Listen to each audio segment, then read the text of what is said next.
উপস্থিত কিছুক্ষণের মধ্যে আমাদের মাঝে উপস্থিত হবেন আমাদের মাননীয় প্রধান অতিথি, বিএনপির স্থায়ী কমিটির সদস্য, বিএনপির চেয়ারপারসনের চিকিৎসক ডাক্তার AZM জাহিদ হোসেন। উপস্থিত আছেন ঢাকা সাংবাদিক ইউনিয়নের সভাপতি শহীদুল ইসলাম ভাই। উপস্থিত আছেন বিএনপির সহসভাপতি মহসিন ভাই সহ ঈসা ভাই সহ সকল নেতৃবৃন্দ, আসসালামু আলাইকুম।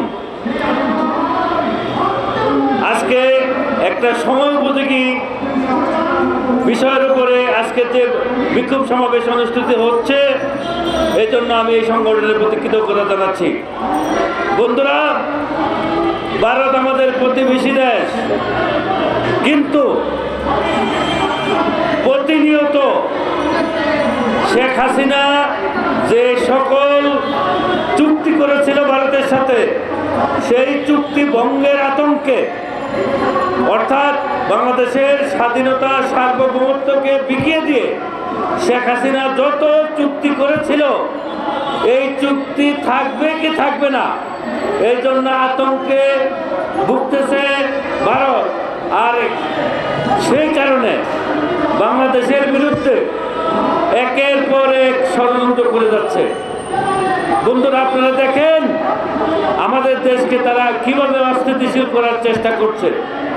সম্পূর্ণ মিথ্যাচার করে ভারতের মিডিয়ায় বাংলাদেশের হিন্দু সম্প্রদায় সহ অন্যান্য সম্প্রদায়কে নিয়ে যে কাল্পনিক রচনা লিখতেছে, যা সম্পূর্ণ মিথ্যা। আমাদের হিন্দু সমাজ বারবার মানববন্ধন করে, বিক্ষোভ করে, সাংবাদিক সম্মেলন করে জাতিকে জানাচ্ছে যে আমরা শান্তিতে আছি, ভালোভাবে আছি, তারপরেও তারা মিথ্যাচার করছে।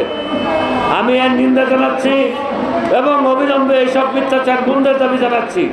পাশাপাশি এই দেশের প্রতিটি নাগরিক আজ ঐক্যবদ্ধ, সেটা প্রমাণ করেছে। এই জাতির কাছে আহ্বান জানাচ্ছি, ভারতের আগ্রাসনের বিরুদ্ধে প্রস্তুত হন, তাদেরকে কোনো ছাড় আমরা দিব না। আমরা বেঁচে থাকতে ভারতের কোনো দাসখত মেনে নেব না। সকলকে ধন্যবাদ। আসসালামু আলাইকুম।